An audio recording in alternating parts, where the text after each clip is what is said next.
ओम शांति।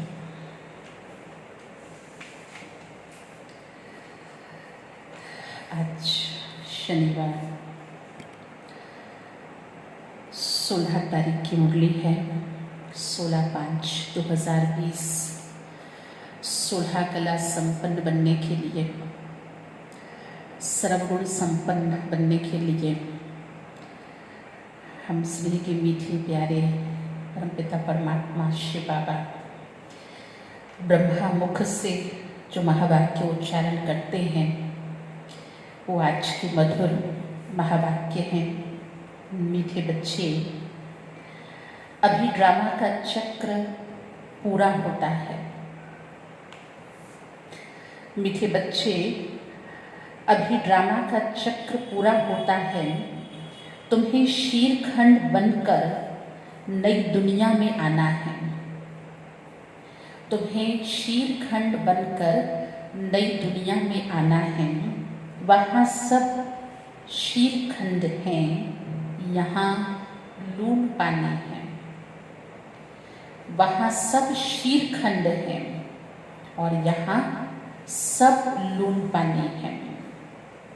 आज का प्रश्न है, तुम त्रिनेत्री बच्चे किस नॉलेज को जानकर त्रिकालदर्शी बन गए हो?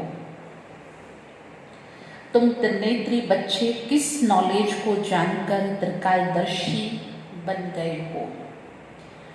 अक्सर हम बाबा की मुरली में सुनते हैं और हम सभी भाई बहनें इस बात को सुन के बहुत प्रसन्न, बहुत खुश होते हैं कि हम त्रिनेत्री हैं, त्रिकालदर्शी हैं। लेकिन हम ऐसे ही कान हिला देते, हाँ हैं, क्योंकि बाबा ने कहा।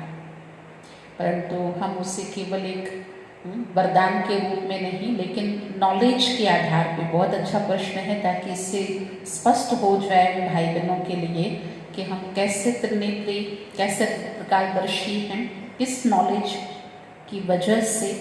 बहुत अच्छा प्रश्न है। उत्तर है, तुम्हें अभी सारे वर्ल्ड की हिस्ट्री, ज्योग्राफी की नॉलेज मिली है। तुम्हें अभी सारे ही वर्ल्ड की हिस्ट्री, ज्योग्राफी की नॉलेज मिली है। सतयुग से लेकर कलयुग अंत तक की हिस्ट्री, ज्योग्राफी तुम जानते हो। तुम्हें ज्ञान का तीसरा नेत्र मिला है कि आत्मा एक शरीर छोड़ दूसरा लेती है। संस्कार आत्मा में है। अब बाप कहते हैं, बच्चे नाम रूप से न्यारा बनो। कितनी बड़ी नॉलेज! इस पूरे ही वर्ल्ड की हिस्ट्री, ज्योग्राफी, सतयुग से लेके कलयुग अंत तक। फिर नॉलेज क्या कहता? अब न्यारे बन जाओ। किससे? अपने नाम रूप से भी। अपने को आत्मा अशरीरी समझो। अपने को आत्मा अशरीरी समझो। आज का गीत है, धीरज धर मनवा, तेरे सुख के दिन आए के आए। अगर कोई इस लॉकडाउन के इस वर्तमान स्थिति में अधीर्य भी होते हैं तो वो कभी कभी थोड़ा चिंतित स्थिति होती है, जो नहीं होनी चाहिए। हम सभी को बाबा ने वैसे भी सिखाया है, प्रैक्टिस करवाई है, और ये तो बहुत अच्छा मौका है अपने अभ्यास को बढ़ाने के लिए। तेरा भाना मीठा लागे। तो जो हो रहा है इससे बहुत ही धैर्यता पूर्वक अगर इसे नॉलेज के आधार से समझेंगे, देखेंगे, त्रिनेत्री बनकर, त्रिकालदर्शी बनकर, तो बड़े धीरज के साथ, जो बाबा ने कहा, तेरे सुख के दिन आए कि आए। ओम शांति। कल्प कल्प बच्चों को कहा जाता है। खुद भगवान हमें यह धीरज दे रहा है।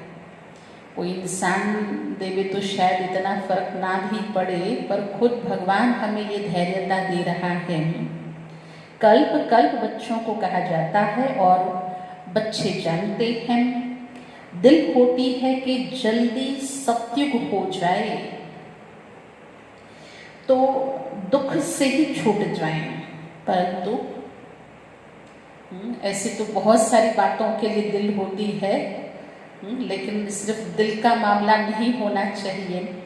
थोड़ा सा धैर्यता के साथ दिल और दिमाग का बैलेंस रखते हुए सोचते हैं जल्दी जल्दी जो है वो सवेरा हो जाए, जल्दी जल्दी ये काम हो जाए, जल्दी जल्दी हम ऐसा बन जाएं, तो नहीं। आज धैर्यता से धीरज बाबा दे रहे हैं, परंतु ड्रामा बहुत धीरे धीरे चलने वाला है।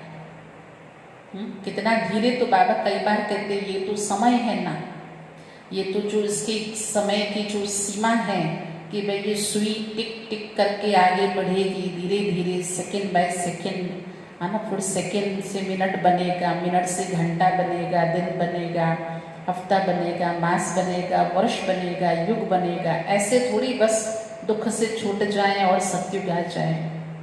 तो धीरे धीरे ड्रामा चलता है, बाप धीरज देते हैं। बाकी यहाँ थोड़े रोज हैं, बड़ों बड़ों द्वारा भी आवाज सुनते रहेंगे। बाबा तो कह रहे हैं कि यहाँ थोड़े रोज हैं, लेकिन इसका जो ये आवाज है इस प्रकार का बड़े बड़ों के द्वारा भी सुनते रहेंगे कि दुनिया बदलनी है। जो भी बड़े बड़े हैं जैसे पॉप आदि, वो भी कहते हैं कि दुनिया बदलने वाली है। अच्छा, फिर पीस कैसे होगी? चलो, बदलाव के लिए तो बहुत सारे भविष्य बेटा भी भविष्यवाणी करके गए या कर भी रहे हैं, है ना। कई साइंसदान भी कह रहे हैं, कई बड़े बड़े जानकार भी कह रहे हैं, जो एक्सपर्ट्स होते हैं वो भी वर्तमान समय को देखते हुए कहते हैं। कई पर्यावरणवादी भी कह रहे हैं। लेकिन बाबा ने बहुत अच्छा कहा, परंतु पीस कैसे होगी? बदलाव तो है, परिवर्तन तो है, पर शांति कैसे होगी? क्योंकि इस समय तो सभी लून पानी है। अभी हम शीरखंड बन रहे हैं, बिल्कुल विपरीत। दुनिया में एकदम लून पानी, और हम बच्चे बाबा के शीरखंड हो रहे हैं। तो उस तरफ दिन प्रतिदिन लून पानी होते जाते हैं, आपस में लड़ झगड़ कर खत्म होने वाले हैं, तैयारियां हो रही हैं। ये ड्रामा का चक्र अब पूरा होता है। पुरानी दुनिया पूरी होती है, नई दुनिया की स्थापना हो रही है। नई दुनिया सो पुरानी, पुरानी सो नई फिर बनेगी। इसी दुनिया का चक्र कहा जाता, जो यहाँ फिरता रहता है। नई सो पुरानी, पुरानी सो नई, ये जो चक्र है इसी को कहेंगे, जो इस दुनिया में वर्तमान यहाँ ये चक्र फिरता रहता। ऐसा नहीं लाखों वर्ष बाद पुरानी दुनिया नई होगी। चक्र फिरेगा, लेकिन लोगों ने उसकी चक्र फिरने की जो आयुष्य है लंबी कर दी, अवधि बहुत लंबी, लाखों वर्ष नहीं। तुम बच्चे अच्छी रीति जान चुके हो, भक्ति बिल्कुल ही अलग है। भक्ति का कनेक्शन रावण के साथ है, ज्ञान का कनेक्शन राम के साथ है। कितना फर्क है? भक्ति का कनेक्शन रावण के साथ है, क्योंकि वहाँ आप समझ सकते भक्ति में परहेज नहीं है 5 विकारों की, जो बहुत बड़ा रावण है। और ज्ञान देने वाला स्वयं भगवान शिव अर्थात राम भी जिसको कहा जाता, निराकार राम। ये तुम बच्चे अभी समझ रहे हो। अभी बाप को बुलाते भी हैं, हे पतित पावन आओ, आकर नई दुनिया स्थापन करो। नई दुनिया में जरूर सुख होता है। धीरज देने वाला बाप हमें बता रहे हैं, जो भगवान को पुकारा है, भगवान आओ, दुख से छुड़ाओ, नई दुनिया में लेकर जाओ, तो जरूर वहाँ सुख होता है। अब बच्चे छोटे अथवा बड़े सब जान गए हैं कि अभी घर चलना है। क्योंकि आज त्रिनेत्री और त्रिकालदर्शी इस नॉलेज के आधार से बच्चे जान गए कि अब इस सृष्टि का अंत है, अब घर चलना है। ये नाटक पूरा होता है। हम फिर से सत्युग में जाएंगे, फिर 84 जन्मों का चक्र लगाना है। स्व आत्मा को दर्शन होता है सृष्टि चक्र का। स्व आत्मा को दर्शन होता है सृष्टि चक्र का, अर्थात आत्मा को ज्ञान का तीसरा नेत्र मिला है। उसी को कहा जाता है त्रिनेत्री।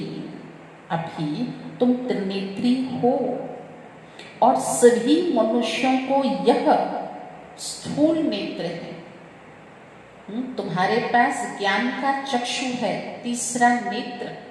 बाकी सभी के पास स्थूल जो चमड़ी के चक्षु हैं, ये चमड़ी के नयन हैं। ज्ञान का नेत्र कोई को है नहीं। त्रिनेत्री बने तब त्रिकालदर्शी बने, या पहले त्रिकालदर्शी बनेंगे? पहले त्रिनेत्री। जब ज्ञान नेत्र होगा तब तो तीनों कालों का दर्शन कर सकेंगे, क्योंकि आत्मा को ज्ञान मिलता है ना। आत्मा ही एक शरीर छोड़ दूसरा लेती है। संस्कार आत्मा में रहते हैं। आत्मा अविनाशी है। अब बात कहते हैं, बच्चे नाम रूप से न्यारा बनो। अब बाबा कहते नाम रूप से, क्योंकि आत्मा अविनाशी है, आत्मा ही ज्ञान को लेती, समझती, सुनती, संस्कार के रूप में भटती। तो ये जो शरीर रूपी, ये जो रूप है, रंग है, जो इसका नाम है, इससे भी न्यारा बनो। अपने को अशरीरी समझो, देह नहीं समझो। ये भी जानते हो हम आधा कल्प से परमात्मा को याद करते हैं। इसमें जब जास्ती दुख होता है तब जास्ती याद करते हैं। अभी कितना दुख है। स्वाभाविक है, दुख में कौन याद आता है? सुख देने वाला, दुखों को दूर करने वाला, दुख को मिटा सके, दुख को कम कर सके, है ना, उसका कोई हल निकाल सके, कोई रास्ता निकाल सके। तो कितना न इस समय दुख है। दुख में जास्ती भगवान को याद करते हैं। आगे इतना दुख नहीं था। जब से बाहर वाले आए हैं तब से ये राजाएं लोग भी आपस में लड़े हैं। कई लोग कहते हैं ना कि पहले तो इतनी भक्ति नहीं होती थी, आजकल तो कितनी भक्ति बढ़ गई है। जिसको देखो तो किसी न किसी को याद करते हैं। तो बाबा कहते क्योंकि दुख भी तो बहुत बढ़ गया है ना। और दुख के ये भी बहुत मूल कारण जो बाबा ने कहा, जब से बाहर वाले, बाहर मतलब भारत से बाहर वाले जब भारत में आए तो जो यहाँ पर आपस में जो शीरखंड थे उनको भी लून पानी कर दिया। इसीलिए बाबा कहते जब से ये जो ब्रिटिशर्स आए, क्योंकि वो युग वही था 1937 में जब यज्ञ स्थापन हुआ, तब भी ब्रिटिश शासन था। तो राजाएं लोग भी आपस में लड़े, जुदा जुदा हुए। सतयुग में तो एक ही राज्य था। अभी हम सतयुग से लेकर कलयुग अंत तक हिस्ट्री, ज्योग्राफी समझ रहे हैं। सतयुग त्रेता में एक ही राज्य था। ऐसे एक ही डायनेस्टी कोई की होती नहीं। संपूर्ण भारत में एक ही उसकी डायनेस्टी, उसकी राजधानी चले एक राजा की, वैसे ऐसा होता नहीं है। क्रिश्चियंस में भी देखो फूट है। वहां तो सारा विश्व एक के हाथ में रहता है। क्योंकि भारत ही खंड है। भारत खाली देश नहीं है स्वर्ग के अंदर, और कोई देश नहीं है, और कोई धर्म नहीं है। तो पूरा ही भारत, पूरा ही विश्व और वो भी एक के हाथ में रहता है, बस सिर्फ सत्युग त्रेता में ही होता है। ये बेहद की हिस्ट्री ज्योग्राफी अभी तुम्हारी बुद्धि में है और कोई सत्संग में हिस्ट्री ज्योग्राफी अक्षर नहीं सुनेंगे। किसी भी सत्संग में ऐसा नहीं कहा जाता किसी सत्संग प्रवचन करने वाले कोई आचार्य पंडित के द्वारा कि भाई आपको हम हिस्ट्री ज्योग्राफी सुनाते हैं, है ना। ये तो पढ़ाई में आता है ना, बस फर्क ये है कि उस हद की पढ़ाई में हद की हिस्ट्री ज्योग्राफी पढ़ाई जाती है और यहाँ ईश्वरीय विश्वविद्यालय के अंदर हमें बेहद की इस पूरे ही विश्व की हिस्ट्री ज्योग्राफी पढ़ाई जाती है। और कोई सत्संग में हिस्ट्री ज्योग्राफी अक्षर नहीं सुनेंगे, वहाँ तो रामायण महाभारत आदि ही सुनते हैं। यहाँ फिर वो बातें हैं नहीं, यहाँ है वर्ल्ड की हिस्ट्री ज्योग्राफी। तुम्हारी बुद्धि में है ऊंच से ऊंच हमारा बाप है, बाप का शुक्रिया है। कल भी कहा था आपको कि शुक्रिया करें, धन्यवाद करें, जो भी हो रहा है उसके लिए हम हमेशा बाबा के एक जो होता है अंदर से खुशी से स्वीकार तभी हम करेंगे और तभी अंदर से वो थैंक्स निकलता है। तो बाप का शुक्रिया है जिसने हमें ये सारा ही ज्ञान सुनाया है। एक आत्माओं का झाड़ है, दूसरा है मनुष्यों का झाड़। मनुष्यों के झाड़ में ऊपर में कौन है? ग्रेट ग्रेट ग्रैंडफादर ब्रह्मा को ही कहेंगे। ये जानते हैं कि ब्रह्मा है मुख्य, ब्रह्मा है आदि देव, इसलिए ब्रह्मा को कहा ग्रेट ग्रेट ग्रैंडफादर, ये है मुख्य। परंतु ब्रह्मा के पीछे क्या हिस्ट्री ज्योग्राफी है ये तो कोई जानते नहीं। अब तुम्हारी बुद्धि में है ऊंच से ऊंच बाप रहते हैं परम धाम में। ब्रह्मा के बच्चे हैं तो पता ही होगा अपने बाप के लिए कि ब्रह्मा बाबा की हिस्ट्री ज्योग्राफी क्या है। लेकिन जो हिस्ट्री ज्योग्राफी बताने वाला है, तीसरा नेत्र देने वाला निराकार परमपिता परमात्मा शिव, तुम बच्चे ये भी जानते हो कि भगवान कहाँ वास करते हैं, कहाँ निवास करते हैं। जो इस लोक का नहीं है वो परम धाम में रहते हैं। फिर सूक्ष्म वतन का भी तुमको मालूम है, मनुष्य ही फरिश्ता बनते हैं, इसीलिए सूक्ष्म वतन दिखाया है। तुम आत्माएं जाती हो, शरीर तो सूक्ष्म वतन में नहीं जाएगा। जाते कैसे हैं उनको कहा जाता है, ये भी समझ सकते हैं कैसे सूक्ष्म वतन में जाएंगे। शरीर तो नहीं जाता क्योंकि वतन ही सूक्ष्म है, तो स्थूल तो शरीर नहीं जाएगा। तो कैसे जाते हैं? यह तीसरा नेत्र, जिसको दूसरे शब्दों में कहें दिव्य नेत्र। इस दिव्य दृष्टि अथवा ध्यान भी जिसको कह सकते हैं, जो सूक्ष्म वतन में जाते हैं उसको कहते ध्यान में जाने वाली ध्यानी आत्मा, संदेशी आत्माएं जो सूक्ष्म वतन में जाती हैं। तुम ध्यान में ब्रह्मा विष्णु शंकर को देखते हो। लोग दिखलाते हैं शंकर के आंख खोलने से विनाश हो जाता है।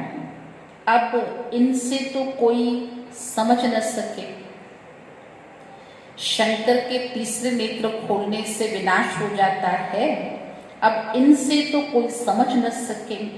अभी तुम जानते हो विनाश तो ड्रामा अनुसार होना ही है। किसी एक के आंख खोलने से संपूर्ण सृष्टि का विनाश हो जाए तो थोड़ा समझ में कम आता है। अब बाबा कहते पर ये तो समझ सकते हैं कि ड्रामा के अंदर ये भी नूंद है, विनाश होना ही है। आपस में लड़कर विनाश हो जाएंगे। बाकी शंकर क्या करते हैं? जो इतने सारे दुनिया भर में जितने भी मिसाइल्स बनाए गए हैं, हाइड्रोजन बॉम्ब्स, अणु बॉम्ब्स, आयोडीन देख रहे हैं आजकल कई देश रिहर्सल्स भी कर रहे हैं। तो ये जो विनाश के लिए जो सब तैयारियां हो रही हैं, अब ये कोई शंकर कर रहे हैं? ये जो प्रकृति के द्वारा इतने पेपर आते, क्या ये शंकर करते? तो बाबा कहते शंकर क्या करते, ये तो ड्रामानुसार है, नाम रख दिया है, नाम पड़ गया शंकर का, तो समझाना पड़ता है। ब्रह्मा विष्णु शंकर तीन हैं।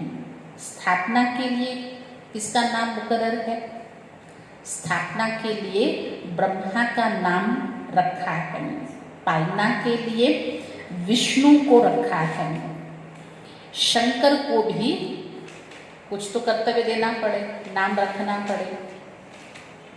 विनाश के लिए शंकर को रख दिया। वास्तव में ये बना बनाया ड्रामा है, शंकर का पाठ कुछ भी है नहीं। ब्रह्मा और विष्णु का पाठ तो सारे ही कल्प में है। ब्रह्मा सो विष्णु, विष्णु सो ब्रह्मा, ब्रह्मा के भी 84 जन्म पूरे हुए तो विष्णु के भी पूरे हुए। शंकर तो जन्म मरण से न्यारा है, इसीलिए शिव और शंकर को फिर मिला दिया है। जन्म मरण से न्यारा है कौन? बहुत अच्छी बात बाबा ने कही। ब्रह्मा के 84 जन्म पूरे तो विष्णु के भी 84 जन्म पूरे। शंकर तो जन्म मरण से न्यारा है, तो क्या हुआ, शिव और शंकर इकट्ठा कर दिया। वास्तव में शिव का तो बहुत पाठ है, पढ़ाते भी है ना। शंकर के लिए कहेंगे पढ़ाते, शिव बाबा तो पढ़ाते। कितना बड़ा संगम युग में बाबा का पाठ है, कितना कारोबार, कितना कर्तव्य है बाबा का। भगवान को कहा जाता नॉलेजफुल। अगर वह प्रेरणा से कार्य करता तो सृष्टि चक्र का ज्ञान कैसे देता? इसीलिए बाप समझाते हैं, बच्चे प्रेरणा की तो कोई बात ही नहीं, बाप को तो आना पड़ता है।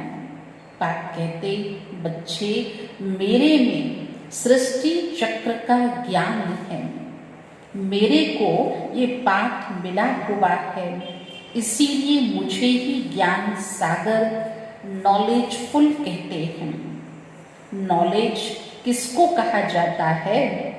वह तो जब मिले तब पता पड़े, नहीं तो फिर सभी ऐसे ही कह देते ये तो हमको पहले से पता है, हमने तो सुना हुआ है, हमने तो पढ़ा हुआ है। नहीं, जब तक किसको नॉलेज को लिया नहीं, चखा नहीं, तो कैसे कहें? जब नॉलेज मिले तब पता पड़े, मिला ही नहीं है तो अर्थ का कैसे मालूम पड़े? आगे तुम भी कहते थे, जो सुनी सुनाई बातें अक्सर होती हैं, जिसकी वजह से एक इम्प्रेशन चली आती है कि भाई वो तो सब अच्छा ही सुनाते, सब कहते हैं झूठ नहीं बोलना चाहिए, सच बोलना चाहिए, पाप नहीं करना चाहिए, सबका भला करना चाहिए। अब ये कोई ज्ञान नहीं है। वास्तव में ईश्वरीय ज्ञान क्या है? तो आगे तुम भी क्या समझते थे? समझते थे कि ईश्वर प्रेरणा करते हैं, बस सब कुछ जानते हैं। हम जो भी पाप आदि करते हैं ईश्वर देखते हैं। ये भी एक बहुत बड़ा अज्ञान कहो, एक बहुत बड़ा भ्रम कहो, जो हम पाल के बैठे थे अज्ञान काल में कि भगवान सब जानता है, भगवान को सब पता है, ये तो सब पाप कर्म हो रहे हैं, भगवान देखता है। बाबा कहते ये धंधा मैं नहीं करता हूँ, ये सब ऐसा हो गलत जो भी, और फिर वो सब मैं देखूं सुनूं बैठ के। बाबा कहते मैं ये धंधा नहीं करता हूँ, ये तो जैसा कर्म करते हैं उसकी खुद ही सजा भोगते हैं, मैं किसको नहीं देता हूँ। जो अज्ञान काल में भी ऐसा कहते भगवान देख रहा है, भगवान तुमको इसकी सजा देगा। बाबा कहते मैं नहीं देता हूँ, वो तो जो करेगा सो पाएगा का जो नियम है। बाकी बाबा कहते उसकी खुद ही सजा भोगते, मैं किसको नहीं देता हूँ, ना कोई प्रेरणा से सजा दूंगा। मैं प्रेरणा से करूं तो जैसे मैंने सजा दी, अगर मैंने प्रेरणा की, प्रेरणा द्वारा मैंने ही कर्म करवाया, तो फिर वो भगवान अगर प्रेरणा करेगा तो वो क्या गलत काम करवाएगा, पाप कर्म करवाएगा? सजा योग्य कर्म भगवान करवाएगा क्या? तो बाबा कहते कोई को कहना कि इनको मारो, ये भी तो दोष है ना, ये भी तो दोष है ना। चलो मारा नहीं, पर कोई को ऐसा कहा, इशारा दिया, ऐसी प्रेरणा दी, ऐसी समझ दी, तो क्या भगवान ये सब करता है? बाबा कहते फिर तो मेरे ऊपर भी दोष पड़ जाए। ये भी दोष है ना, कहने वाला भी फंस पड़े। शंकर प्रेरणा दे तो वो भी फंस जाए। हो गया क्लियर?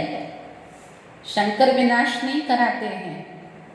अगर शंकर विनाश की प्रेरणा भी दे तो वो भी फंस जाए। बाबा कहते मैं तो तुम बच्चों को सुख देने वाला हूँ, तुम मेरी महिमा करते हो। बाबा आकर के दुख हरो, मैं थोड़े दुख देता हूँ। भगवान को पुकारते हैं दुख हरो सुख दो, वो सुखों का दाता है। तो बाबा कहते मैं थोड़ी दुख देता हूँ। अब तुम बच्चे बाप के सन्मुख बैठे हो तो कितनी खुशी होनी चाहिए। आजकल बाबा हमें मुरली में बहुत सारी खुशी की वजह देते हैं, कारण समझाते, महसूस कराते, बच्चे तुमको खुश रहना चाहिए, बहुत खुश रहना चाहिए, तुमको भगवान मिला है, तुमको सत्य ज्ञान मिला है, तुमको बहुत अच्छी ये राह मिली है जीवन जीने की, तुम भगवान के सन्मुख बैठे हो, तुमको बहुत खुशी होनी चाहिए। यहाँ डायरेक्ट भाषणा आती है, बाबा हमको पढ़ाते हैं, डायरेक्ट भाषणा आती है कि बाबा हमको पढ़ाते हैं। इनको मेला कहा जाता है। सेंटर्स पर तुम जाते हो, वहाँ कोई आत्माओं और परमात्मा का मेला नहीं कहेंगे। आत्माओं और परमात्मा का मेला तो यहाँ लगता है। कहाँ? मधुबन, जिसको कल बाबा ने इंद्र सभा भी कहा। ये भी तुम समझते हो मेला लगा हुआ है, बाप बच्चों के बीच में आए हैं, आत्माएं सब यहाँ हैं। आत्माएं ही याद करती हैं कि बाप आए। ये सबसे अच्छा मेला है। आत्माएं परमात्मा को याद करती हैं, पुकारती हैं, उसका आह्वान करती हैं। ये सबसे अच्छा मेला है। बाप आकर सभी आत्माओं को रावण राज्य से छुड़ा देते हैं। तो यह मेला अच्छा हुआ ना। यह मेला आत्माओं और परमात्मा का, जहाँ सभी दुखों से, विकारों से, विकर्मों से भगवान छुड़ा दे, तो मेला अच्छा हुआ ना, जिससे मनुष्य पारस बुद्धि बनते हैं। उन मेलों पर तो मनुष्य मेले हो जाते हैं। जो दुनियावी मेले होते हैं, जहाँ केवल मनुष्य जाते हैं उन मेलों में घूमने फिरने देखने, तो वहाँ तो मेले हो जाते हैं, पैसे बर्बाद करते रहते हैं, मिलता कुछ भी नहीं। उनको मायावी आसुरी मेला कहा जाएगा। यह है ईश्वरीय मेला, सच्चा मिलन, भगवान से मिलन, है ना। चाहे अपन मेला भी लगाते हैं ना, सेवार्थ भी कई मेले करते हैं, तो भी वो ईश्वरीय मिलन तो वास्तव में पर्पस तो यही होता है ना कि अनेक आत्माएं आएं और आकर के बाबा का परिचय लेकर के भगवान से मिलन मनाएं। तो ये हो गया सच्चा मेला, ये है ईश्वरीय मिलन। रात दिन का फर्क है ना। तुम भी आसुरी मेले में थे, अभी वो ईश्वरीय मेले में तुम ही जानते हो बाबा आया हुआ है। ये तुम ही जानते हो। कहीं मेले में गुम न हो जाना, खो न जाना, क्योंकि इस ईश्वरीय मेले के अंदर भी कई बहुत अच्छी अच्छी बातें हैं जो हमें कहीं आकर्षित करके, चलो हम यहाँ झूला खाते हैं, चलो हम कोई वस्तु देखते हैं, कोई चीज़ हम यहाँ पर खूबसूरत है उसको देखें, कोई नवीनता है वहाँ देखें। नहीं, मुख्य जो है यहाँ इस मिलन मेले के अंदर वो है ईश्वरीय मिलन। बाप आया हुआ है, ये भी सिर्फ तुम जानते हो। सब जान जाएं तो पता नहीं कितनी भीड़ हो जाए। ये तो बाबा ने कहा ना, धीरज की बात है आज कहा कि ड्रामा तो धीरे धीरे चलेगा, सब धीरे धीरे चीजें होंगी, सब जान जाए बाबा, सबको एकदम पता चल जाए। बाबा कहते नहीं, कितनी भीड़ हो जाए, इतने मकान आदि रहने के लिए कहाँ से लाएंगे। पिछाड़ी में गाते हैं ना, अहो प्रभु तेरी लीला। ये भी ड्रामा में नूंद है, ये भी पाठ है उन आत्माओं का जिनके मुख से ये वाक्य निकलेगा। है ना, एक प्रकार का अफसोस जो भगवान को कहेंगे, अरे भगवान आप आए, आपने अपनी लीला रची, इतना बड़ा आपने ये कार्य किया, ये किया, हमको पता ही नहीं चला, इतनी बड़ी नई दुनिया स्थापन की, इतने सारे भगवान के बच्चे बने, उनको गोद लिया गया, उनकी सेरेमनी मनाई गई और इतना सारा उन्होंने सब कुछ कर डाला और हमें पता ही नहीं चला। तो ये भी बाबा कहते होना है। कौन सी लीला? सृष्टि के बदलने की लीला। ये कोई कम लीला नहीं है, इसमें सारे चरित्र आ जाते हैं जो अक्सर करके देवी देवताओं के लिए, खास कृष्ण को जो भागवत में उसके चरित्र वर्णन किए जाते, अगर कोई इसको पढ़े समझे तो वो शिवागा की लीला है जो बहुत सुंदर रीति से कोई इस ज्ञान की रीति से समझ सकते हैं कि यह सृष्टि के बदलने की लीला, यह सबसे बड़ी लीला। पुरानी दुनिया खत्म होने से पहले नई दुनिया की स्थापना होती है। इसीलिए हमेशा किसी को भी समझाओ तो पहले स्थापना, विनाश, फिर पालना कहना चाहिए। पहले होती है संगम युग पे स्थापना, फिर होता है विनाश और फिर सत्य में होगी पालना। ऐसे बाबा कहते समझाना चाहिए। जब स्थापना पूरी होती तब फिर विनाश शुरू होता है और फिर पालना होगी। तो तुम बच्चों को ये खुशी रहती है, हम स्वदर्शन चक्रधारी ब्राह्मण हैं, फिर हम चक्रवर्ती राजा बनते हैं। ये कोई को पता नहीं इन देवताओं का राज्य कहाँ गया।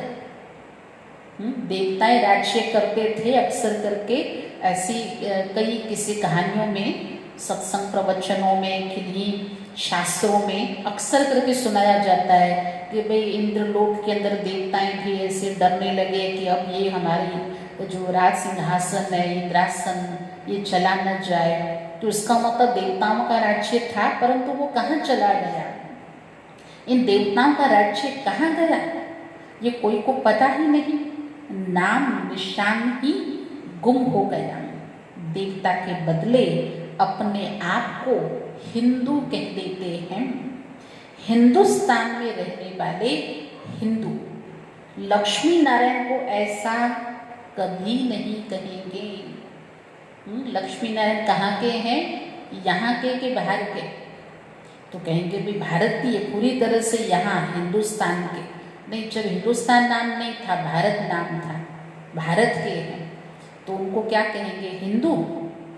लक्ष्मी नारायण हिंदू धर्म के थे? नहीं, देवता धर्म के थे।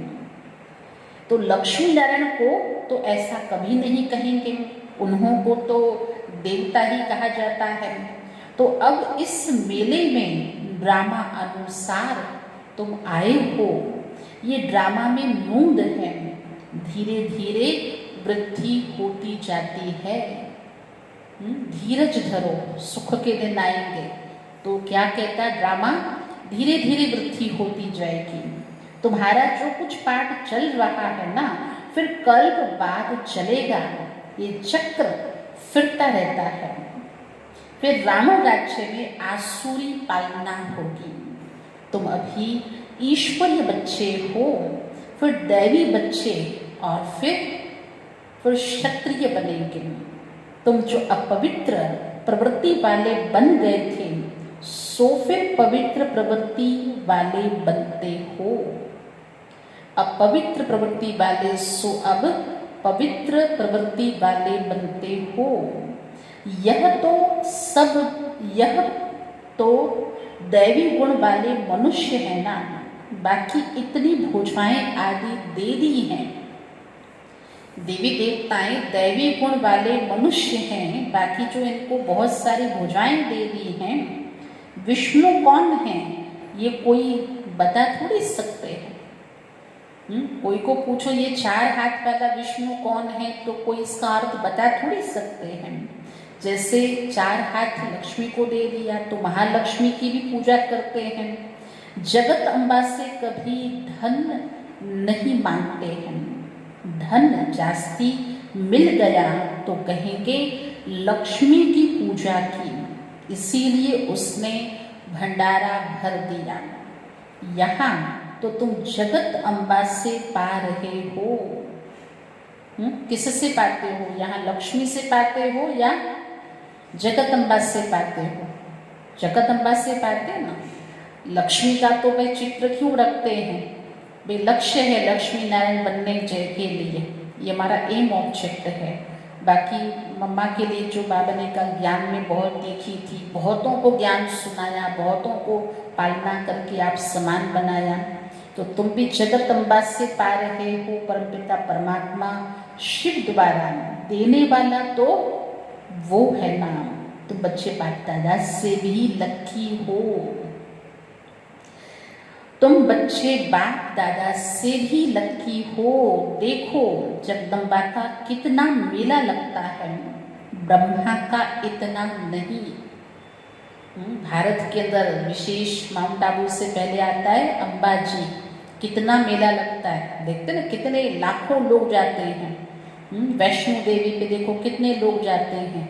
बहुचरा जी पर कितने जाते हैं। ऐसे भारत में कितने न प्रसिद्ध मंदिर है। काली कलकत्ते वाले बंगाल में कितने लोग जाते हैं। वर्ष में 2 बार तो नवरात्रि भारत में मनाई जाती है, लेकिन ब्रह्मा के इतने मेले आदि नहीं लगते। ब्रह्मा को तो एक ही जगह बिठा दिया है, अजमेर में बड़ा मंदिर बनाया है। देवियों के मंदिर तो बहुत हैं, क्योंकि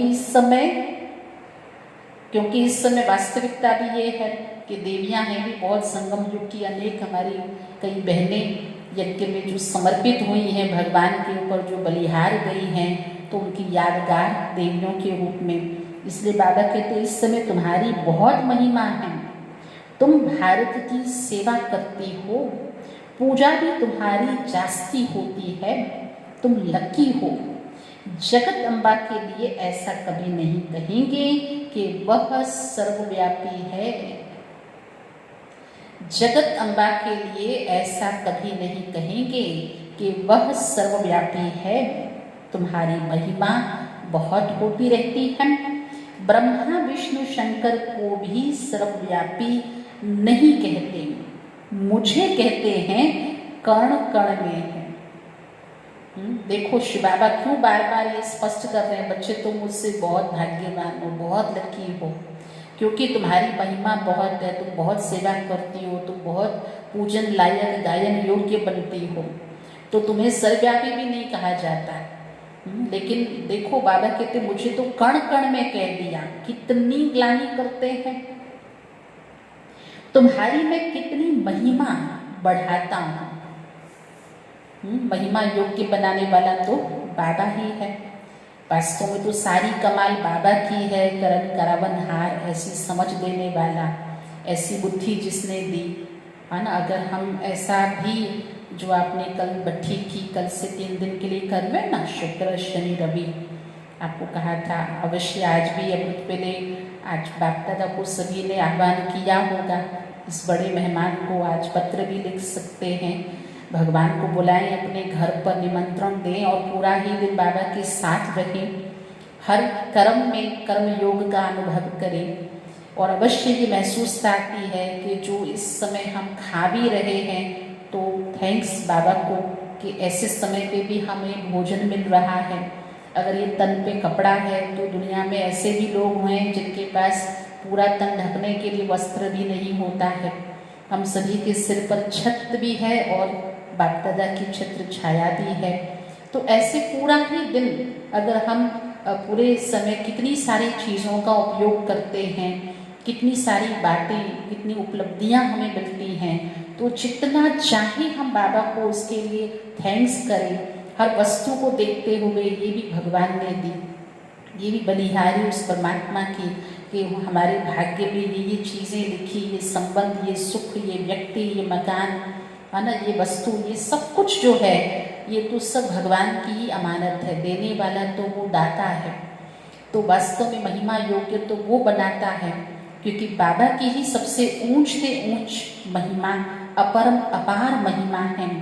भारत माता की जय कहते हैं ना, फिर भी महिमा बाप बच्चों को देते हैं। खास आज बच्चियों को, बहनों को, माताओं को बाबा ने, जगत माँ की बच्चियाँ, उनकी भुजाएं जो पूरी तरह से अपने तन मन से इस भारत की सेवा करती हैं, भारत को स्वर्ग बनाती हैं, तो भारत का नाम बढ़ गया। भारत माता की जय कहते हैं ना। तो भारत माता कौन? तुम ही तो हो। भारत क्या है? तुम ही तो हो। भारत माता तुम हो ना। धरनी नहीं, धरनी नहीं, धरनी आदि जो अब तमो प्रधान है, सत्युग में सतो प्रधान हो जाती है। भारत माता खाली पृथ्वी नहीं, धरती नहीं, बाबा कहते ये तो तमो प्रधान है, ये भी बदलेगी, ये भी सतो प्रधान बनती है, पर इसको बनाने वाले, इस पे रहने वाले, इस पर ऐसा सुकर्म करने वाले, ऐसी सेवा करने वाले भारत माता तुम हो। इसीलिए कहते हैं देवताओं के पैर इस पतित दुनिया में नहीं आती। तो जब यह तमो प्रधान धरनी होती है तब बात आते हैं तुमको सतो प्रधान बनना ही है। श्रीमत पर चलते बाप को याद करते रहेंगे तो ऊंच पद पाएंगे, ये ख्याल रखना चाहिए। याद करेंगे तो विकर्म विनाश होंगे। श्रीमत मिलती रहती है।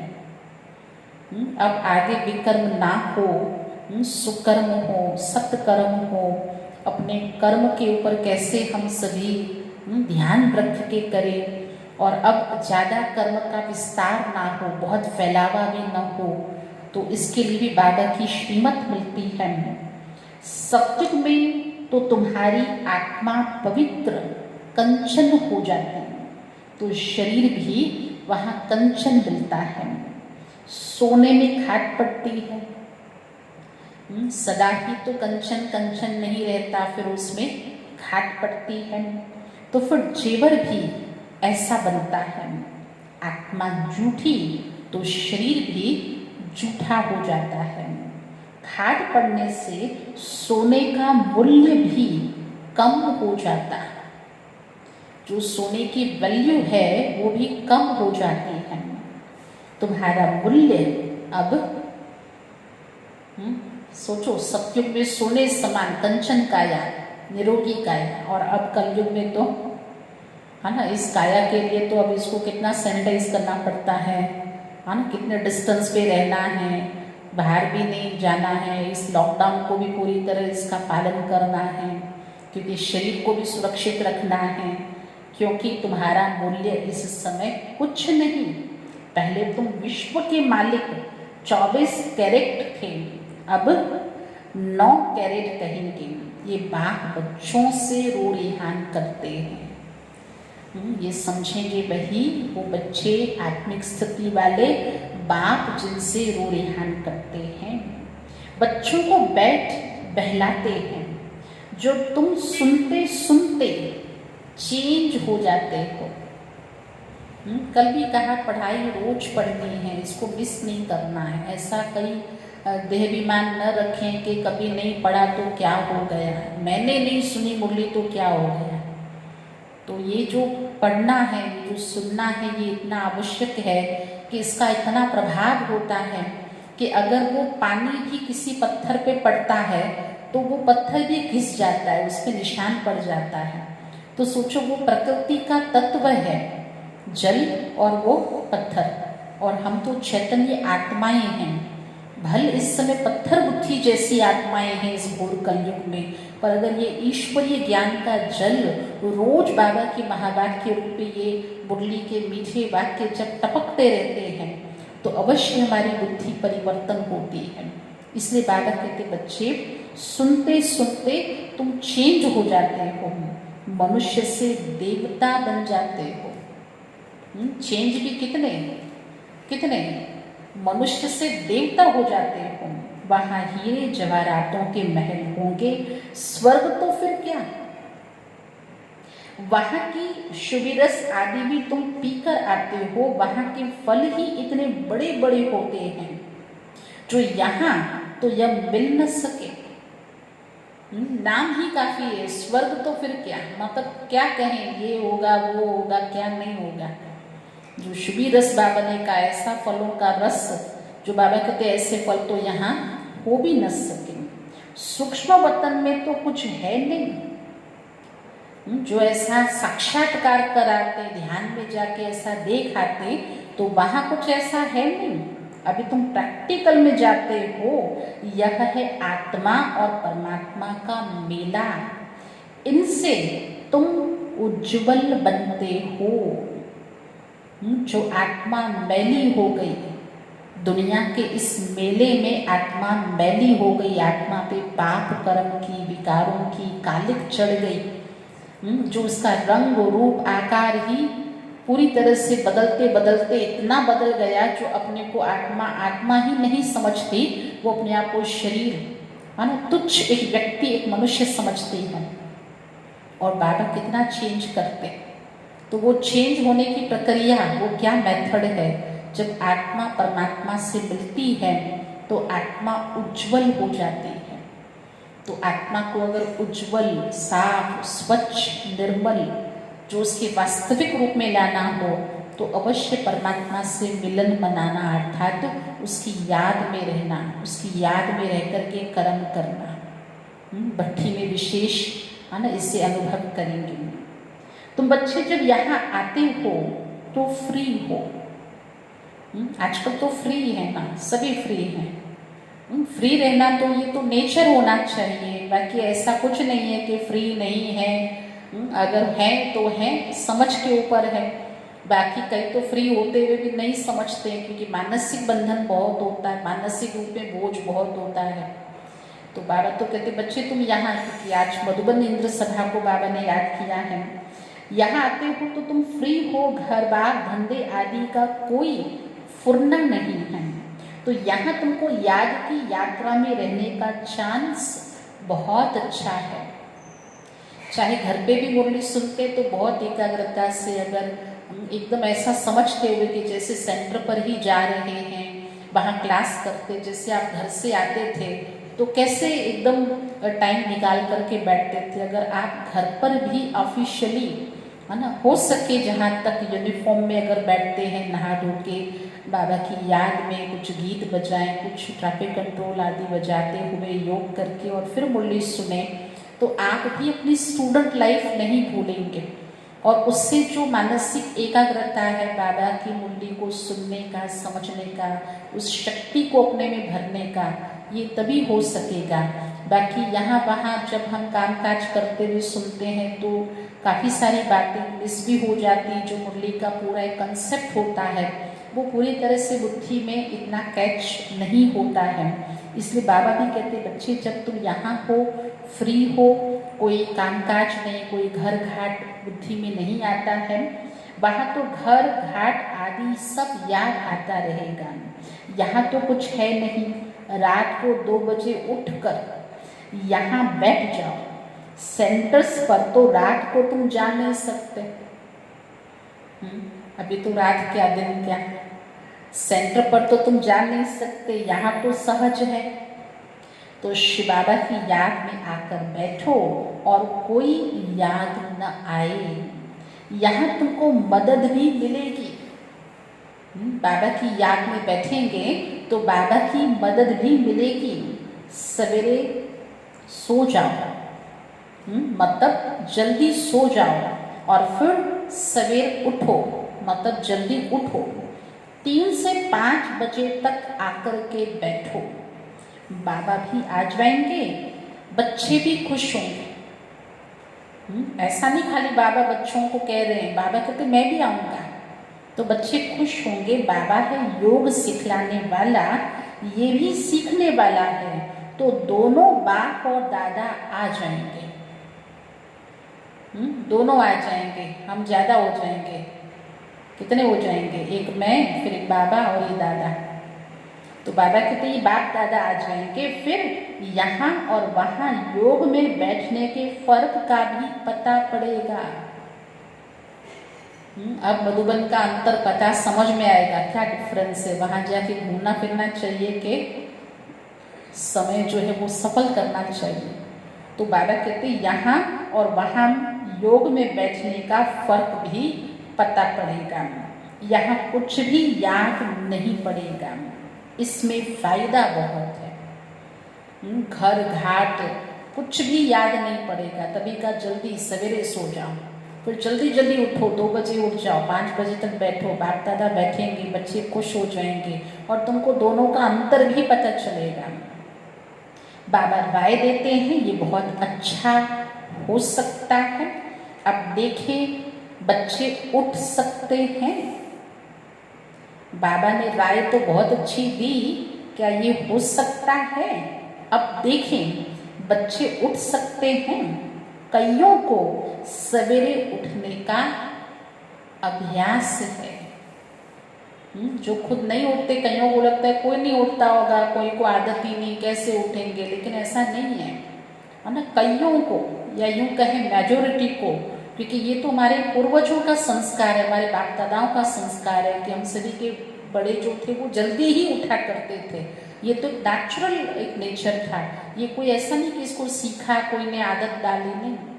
कईयों को ये है ही अभ्यास में, जल्दी ही उठते हैं। तो तुम्हारा संन्यास है 5 विकारों का और वैराग्य है सारी पुरानी दुनिया से।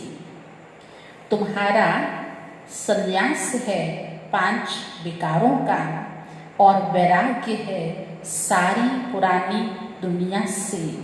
अच्छा, मीठे मीठे सिकीलत के बच्चों प्रति माता पिता बाप दादा का याद प्यार और गुड मॉर्निंग। रूहानी बाप की रूहानी बच्चों को नमस्ते, रूहानी बच्चों की रूहानी बाप दादा को याद प्यार, गुड मॉर्निंग और नमस्ते बाबा। धारणा के लिए पहली पॉइंट है, अभी सृष्टि बदलने की लीला चल रही है। अभी सृष्टि बदलने की लीला चल रही है, इसीलिए स्वयं को बदलना है। बदलने के लिए बहुत अच्छी बाबा ने बातें कही कि बाबा ने तो कहा ही है कि ये बदलाव होगा, दुनिया में बड़े बड़ों की आवाज़ निकलेगी और सबकी तरफ से आपको ये सुनने को मिलेगा कि दुनिया बदलेगी, दुनिया बदलेगी। और इसके लिए बाबा ने कहा, धीरज भी दिया, सुख के दिन आएंगे, ये परिवर्तन होगा, जो हो रहा है ये पहले नहीं था और सदैव नहीं रहेगा। परिवर्तन तो इस संसार का नियम है। शीरखंड होकर के रहना है। लून पानी कैसे बने थे नहीं भारत में, सब शीरखंड होकर रहते थे। बाहर वाले आए और आकर के है ना सभी को डिवाइड कर दिया, अलग कर दिया, लून पानी कर दिया। अब फिर शीरखंड होकर के रहना है। सेकंड पॉइंट है, सवेरे उठकर एक बाप की याद में बैठना है। उस समय और कोई भी याद न आए। मधुबन का महत्व, अमृत बेले का महत्व, जल्दी उठना, क्यों उठना चाहिए, बाप दादा कैसे मदद करेंगे। कितनों को ये अभ्यास होता है, नेचर ही होता है। कईयों में दुनिया में कोई ये ज्ञान नहीं भी है, तब भी लोग जल्दी ही उठते हैं। भले उनके पास कुछ करने के लिए खास नहीं भी है, तो भी उठते ही हैं। तो सवेरे जल्दी उठना ही है, याद में बैठना है। उस समय और कोई भी याद न आए। पुरानी दुनिया से बेहद का वैरागी बन 5 विकारों का संन्यास करना है। आज का वरदान है, किनारा करने के बजाय हर पल बाप का सहारा अनुभव करने वाले। किनारा करने के बजाय हर पल बाप का सहारा अनुभव करने वाले निश्चय बुद्धि विजयी आत्मा भव। विजयी भव की वरदानी आत्मा हर पल स्वयं को सहारे के नीचे अनुभव करती है। कल की मुरली में बाबा ने कहा था सहारे दाता बनो। आज बाबा ने बहुत अच्छा कहा, जो विजयी आत्माएं हैं जिन्हें ये सदैव वरदान प्राप्त हैं, स्वयं को सहारे के नीचे अनुभव करती हैं, उनके मन में संकल्प मात्र भी बेसहारे व अकेलेपन का अनुभव नहीं होता है। ये जो एक सैडनेस होती है लोगों में, जो अक्सर करके लोग ऐसे बहुत उदास होकर के देवदास बन के रहते हैं, मेरा तो कोई नहीं, अकेले हैं, तो बाबा कहते हैं ये उनकी नेचर में नहीं होता है। जो विजयी आत्माएं हैं, जो निश्चय बुद्धि आत्माएं हैं, वरदानी आत्माएं हैं, उन्हें कभी भी ये अनुभव नहीं होता कि बेसहारे हैं, अकेलेपन का अनुभव नहीं होता, कभी उदासी या कभी अल्पकाल के लिए हद का वैराग्य नहीं आता। अल्पकाल के लिए हद का वैराग्य नहीं आता। वे कभी किसी कार्य से, समस्या से, व्यक्ति से किनारा नहीं करते। किनारा करना भी मना किया। किनारे नहीं, सहारे दाता है ना। भगवान रूपी सहारा हम सभी का विनाशी सहारा है और हम सहारे दाता हैं दूसरों के लिए। तो कभी भी व्यक्ति से, कार्य से या समस्या से किनारा नहीं करते, लेकिन हर कर्म करते हुए, सामना करते हुए, सहयोगी बनते हुए बेहद की वैराग्य वृत्ति में रहते हैं। किनारा नहीं करते हैं, लेकिन सामना करते हुए, सहयोगी बनते हुए, हर कर्म के अंदर बेहद की वैराग्य वृत्ति में रहते हैं। कौन? जो विजयी की वरदानी आत्माएं हैं, जो निश्चय बुद्धि आत्माएं हैं, जो सहारा दाता बन करके रहती हैं, जो सदैव ईश्वर का सहारा, अविनाशी सहारा लेकर के चलती हैं। आज का स्लोगन है, एक बाप की कंपनी में रहो। सो तो रहना है, बट्ठी का दिन है। एक बाप की कंपनी में रहो और बाप को ही अपना कंपेनियन बनाओ।